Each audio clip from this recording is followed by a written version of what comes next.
As the man prepared to pull the trigger again, the robot hiding behind cover suddenly peeked out. Realizing it had been exposed, the robot quickly fled. Get the hell out of here! The man chased after it, but just as he thought he had caught up, the robot vanished.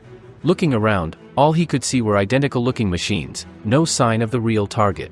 As he carefully searched, the robot suddenly used its arm to sweep him off his feet, flinging him to the second floor. Without hesitation, it leaped toward a steel door and tore open an exit. But as soon as it got outside, it found itself surrounded. Obey the command! Deactivate! The police had already set up an inescapable trap. Even so, the robot refused to surrender. Dodging a hail of bullets, it climbed up a high-rise building. Just when it thought it had escaped, a massive combat drone appeared overhead, deploying a giant net in a split second. As the robot reached the top of the skyscraper, the drone fired its net, capturing it instantly. The robot was then transported back to headquarters, where skilled interrogators immediately got to work.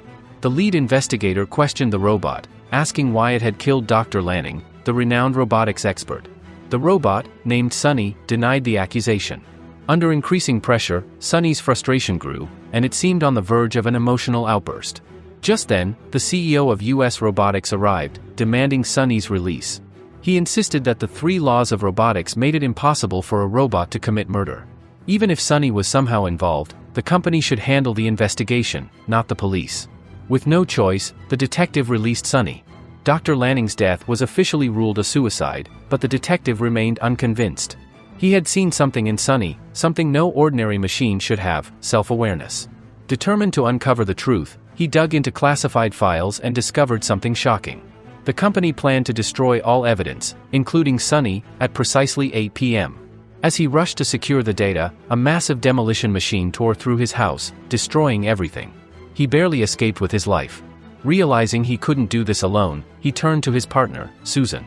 He believed Sunny was hiding a crucial secret and that someone was pulling the strings behind the scenes. However, Susan broke the news that all older model robots had already been decommissioned at 8 p.m. The detective refused to believe it. He suspected that only the outdated robots had been destroyed, while the new intelligent models were still hidden away. Following a lead, Susan infiltrated the lab and discovered Sunny, alive and unharmed. Before they could act, higher-ups intervened, ordering an immediate shutdown of the investigation. As the detective and Susan left, a convoy of armored trucks suddenly blocked their path. The doors flung open, revealing a swarm of robots. The detective immediately floored the gas pedal, spinning his car into a 360-degree maneuver, taking down multiple attackers. But the sheer number of enemies overwhelmed him, and his car flipped over. Before he could recover, the robots attacked again. One of the robots launched a devastating punch. The detective raised his arm to block it, revealing a secret of his own. Unbeknownst to many, he wasn't entirely human. Years ago, a car accident had left him with a cybernetic arm and mechanical organs.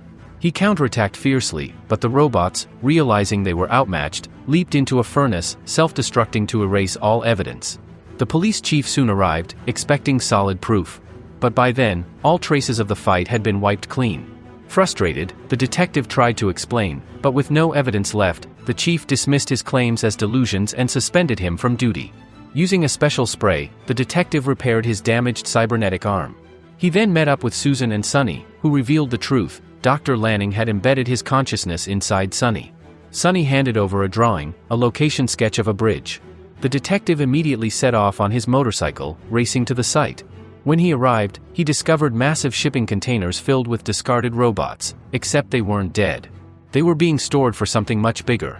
As he explored, Sunny warned him to run. Moments later, waves of rogue robots swarmed toward him.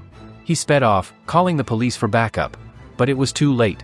Throughout the city, thousands of robots activated. Their glowing red cores signaled one thing: they were no longer bound by human control. Mass chaos erupted as the rogue machines turned against the citizens. The detective and Susan rushed toward the robotics headquarters, desperate to find the source of the uprising. The company's headquarters was heavily guarded by robots. Someone was orchestrating this rebellion from the shadows.